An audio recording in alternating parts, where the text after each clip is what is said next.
siapa nih? Aku namanya Arkan. Arkan. Aku dimainkan oleh Kak Ayam. Kok Kak Ayam? Namanya Kak Awam. Kalau Kak Ayam, wih, keren sekali. Tepuk tangan.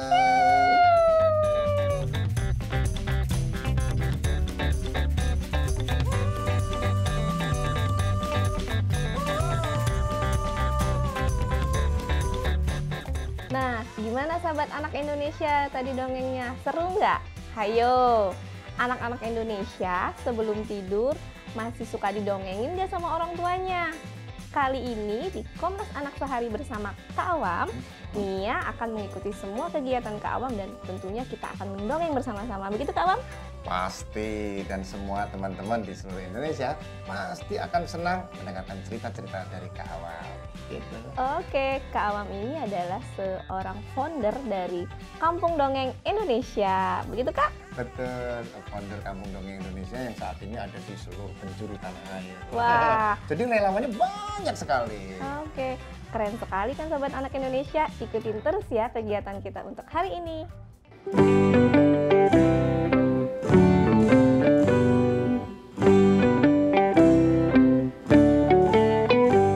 Nah Kak Awam, abis ini kegiatannya ngapain aja nih? Nah, sekarang kita mau berbagi cerita untuk teman-teman semuanya, sahabat Kak Ayam. Kak Ayam. Sahabat Kak Awam ya. Sudah siap mendengarkan cerita? Udah. Oke, siapa yang mau dengar cerita? Saya. Siapa yang mau dapat hadiah? Saya. Oke, lomba duduk paling rapi. Ceritanya pagi-pagi di hutan banyak sekali suara-suara binatang. Ada suara apa itu? Ayam. Iya. Bebek. Oh, bebek. Sapi. Iya, sapi. Sapi. Iya. Nah, selain itu ada binatang yang naik di atas pohon-pohon. Iya, tepuk tangan dong. Monyetnya melompat, melompat, melompat. Tapi tangannya tidak kuat. Terlepas pegangannya, terjatuh di sebuah lubang. Coba semuanya. Aduh, sakit kakiku. Wah, lubangnya tinggi sekali. Waduh, aku harus minta lontong. Kok minta lontong? Apa? Tolong. Iya, aku harus minta tolong. Tolong! Wah, ternyata ada yang mendengar.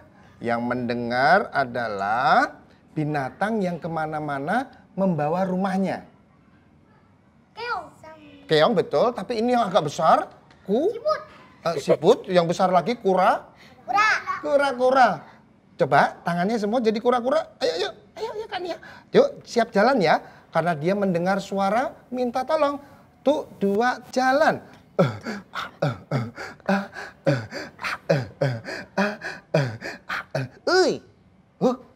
Tolong.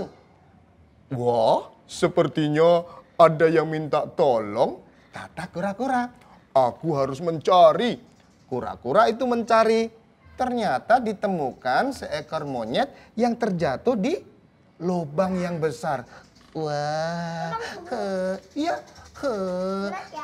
Kura-kura, tolong panggilkan ayah atau ibuku, biar aku ditolongnya. Aku tidak bisa keluar nih. Oh, biar aku saja yang menolong, kata kura-kura. Huh? Binatang seperti kamu mana bisa untuk menolong aku? Oh, tenang saja, aku akan menolongmu. Tapi kura-kura itu bukan memanggil bantuan, dia langsung menjatuhkan diri ke lubang tadi. Truk, kata si monyetnya. Kenapa kamu malah jatuh di sini? Oh, tenang saja, aku akan menolongmu. Lah, bagaimana caranya ya? Bagaimana caranya kamu menolong aku? Oh, lubangnya tidak terlalu tinggi. Sekarang kamu naik di atas punggungku. Oh, kura-kura pintar. Monyet itu kemudian naik di atas.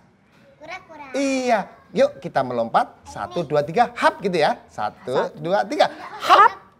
Ulangin lagi. 1, 2, 3. Hap.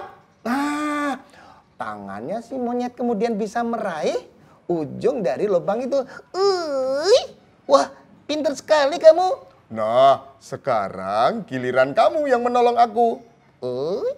Giliran aku? Tenang saja, aku akan mengambil akar-akar yang kuat untuk menolongmu.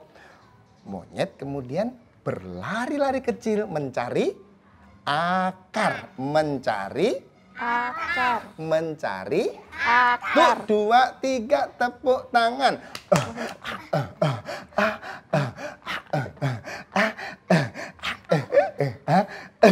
Akarnya kemudian ditarik sama monyet dan dilemparkan ke lubang di mana kura-kura masih tinggal. Ayo sekarang giliran kamu untuk menggigit akar ini. Kata si monyet. Iya baiklah. 1, 2, 3. Aku akan tarik. 1, 2. Salah. 1, 2, 3, 4, 5. Akhirnya kura-kura juga tertolong. Wah, ternyata aku dan kamu saling tolong-menolong. Siapa tadi? Antara kura-kura dan monyet. Tepuk tangan dong. Coba kawan sekarang tanya ya. Hanif dulu. Tadi yang ditolong siapa? Monyet, pintar. Lalu yang menolong monyet siapa? Kura-kura. Pintar. Monyet menolong kura-kura dengan melemparkan apa? Akar. Pintar. Terus tadi monyet caranya bisa meraih ujung lubang tadi dengan cara? Kura-kura. Dengan cara? Ula-ula. Menaiki apa? Kura-kura. Iya, tepuk tangan dah. Itulah cerita dari Kak Awam, Kak Nia untuk teman-teman di sini. Pasti semua suka tidak? Suka lah. Suka kan? Nah, itu cerita dari Kak Awam. Tepuk tangan semuanya.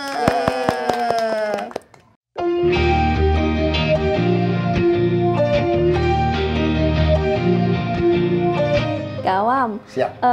awalnya bisa terjun di dunia dongeng itu kapan, terus tahun berapa? Ya, sebetulnya saya dulunya adalah relawan kemanusiaan. Jadi banyak sekali bencana-bencana alam yang kemudian saya harus datang ke berbagai pengungsian. Nah, disitulah awal mula saya kemudian bertemu dengan anak-anak itu di tahun-tahun sebelum tahun 98 ya. Nah, kemudian di tahun 99 saya bertemu dengan tokoh-tokoh anak gitu. Saya saksikan mereka semua sepertinya asik gitu, enjoy.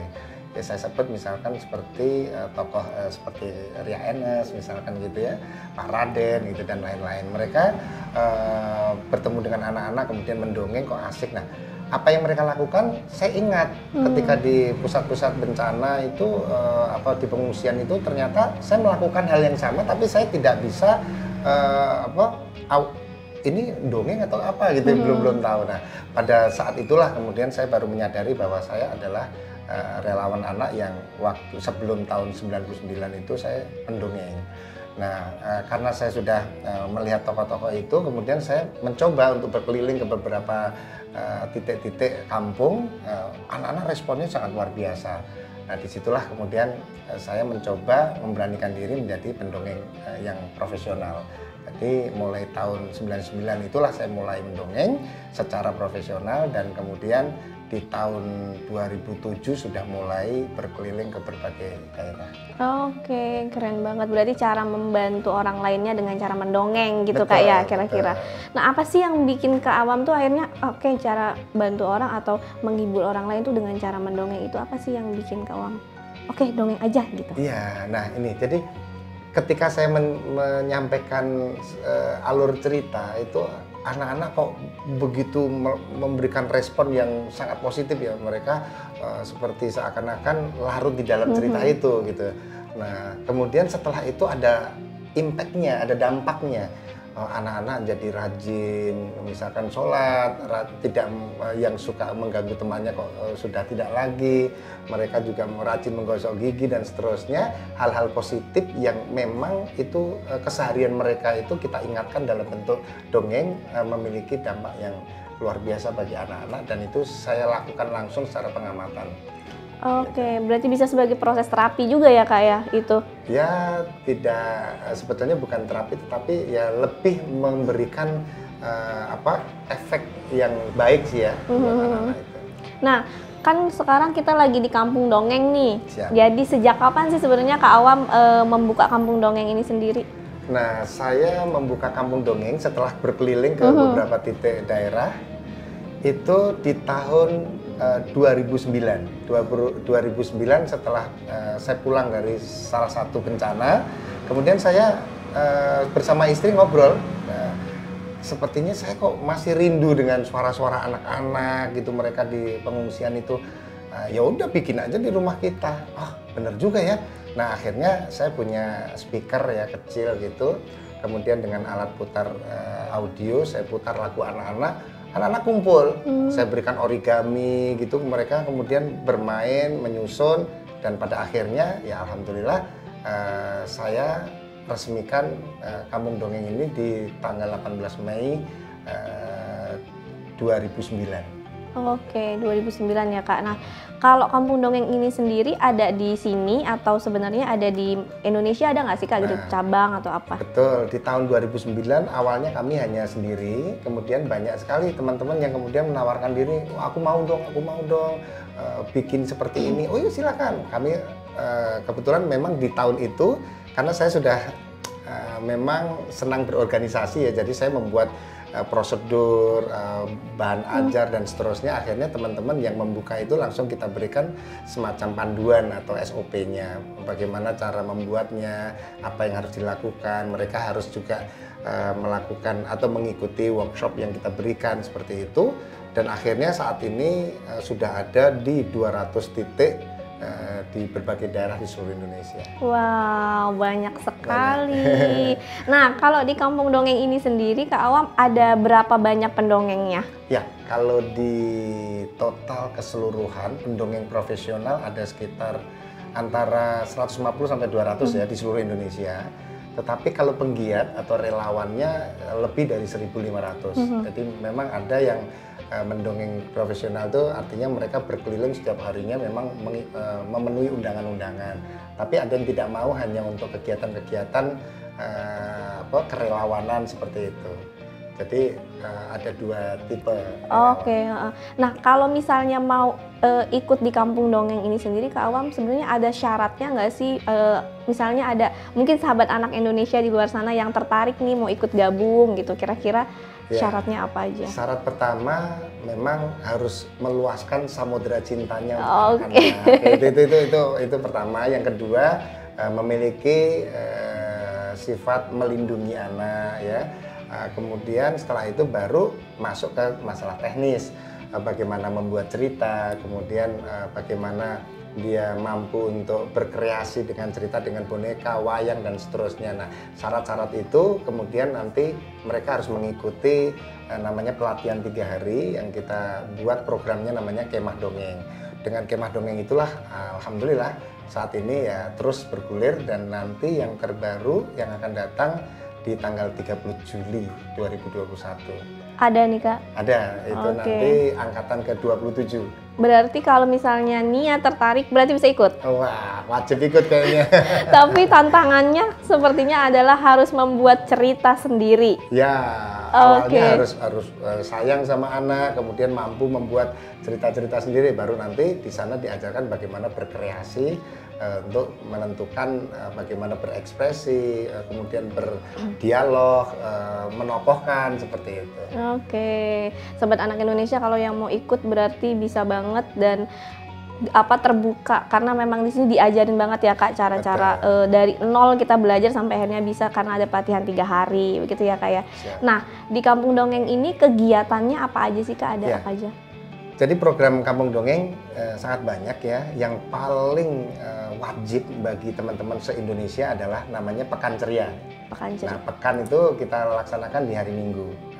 Jadi hari Minggu itu di seluruh Indonesia harus mengadakan, dan itu memang cuma-cuma gratis ya. Jadi anak-anak datang ke tempat kami, mereka kemudian diajak bermain permainan rakyat, kemudian diajak untuk membaca diajak nanti bermain outbound dan kemudian masuklah ke panggung cerita.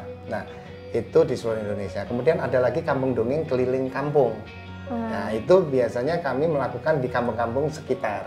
Karena kami harus mengakomodir anak-anak yang tidak bisa datang ke sini karena sesuatu hal, maka kami yang berkeliling, menjemput mereka untuk kemudian biasanya kita tempatkan panggungnya itu di aula masjid, musola, seperti itu.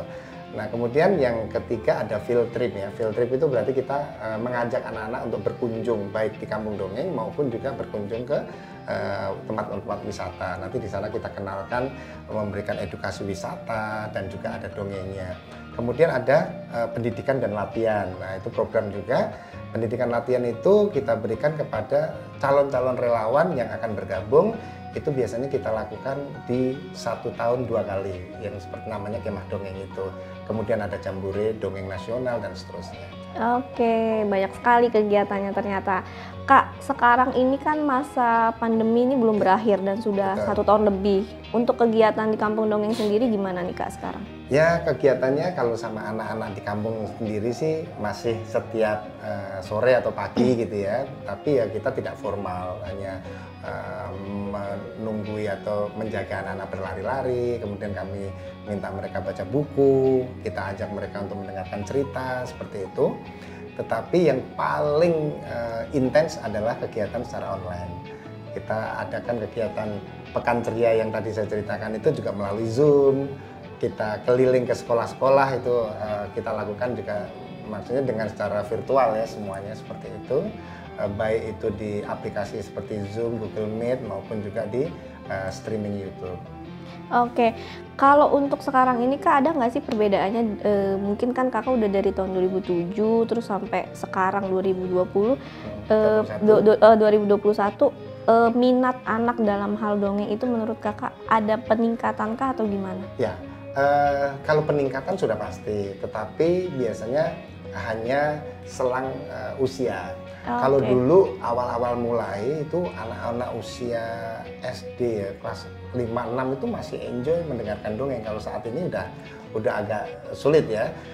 Paling yang masih sering sih intens anak-anak yang kelas 3, 2, 1 atau PAUD itu yang masih intens, mereka masih ngejar gitu ya. Tapi kalau yang anak-anak kelas 5-6 SMP itu kita memang harus undang mereka gitu. Jadi perbedaannya itu sih. Karena ya sekarang ini kan kompetitor kita sebagai orang tua, guru itu kan salah satunya gadget. Nah, itu ya yang memang menjadi tantangan kita, maka kita harus cerdas dan kreatif sehingga kita juga mampu untuk mendekati anak-anak. Oke, kece banget nih sahabat anak Indonesia. Kak Awam punya closing statement nggak untuk sahabat anak Indonesia, terutama tentang dongeng-dongeng, tentang kaitannya tentang topik anak-anak? Ya, mendidik anak merupakan proses yang tidak pernah mengenal kata selesai. Jadi tidak ada ilmu parenting apapun yang bisa seperti sulap, abrakadabra, anak langsung hebat, anak langsung pinter, harus mau. Nah, ini dibutuhkan sebuah komunikasi yang kita sebut komunikasi persuasif, yang salah satu metode atau caranya melalui cerita atau dongeng. Karena dengan cerita, anak mudah menangkap dengan nalarnya sehingga mereka akan menjadi anak-anak sesuai harapan kita. Oke, terima kasih Kak Awam. Sama-sama. Kece banget nggak sih sahabat anak Indonesia? Semoga apa yang sudah Kak Awam lakukan, terutama dalam hal mendongeng tentang anak-anak ya Kak, terus membantu anak-anak Indonesia juga di seluruh Indonesia. Apa tadi kalau Kak Awam bilang salah satu yang bisa dilakukan dengan cara mendongeng, dengan cara persuasif begitu ya Kak. Nah, kita juga berharap Kampung Dongeng Indonesia ini dan pendongeng-pendongengnya bisa terus maju dan terus membantu anak-anak di Indonesia. Sampai jumpa di Komnas Anak Sehari bersama tokoh inspiratif lainnya.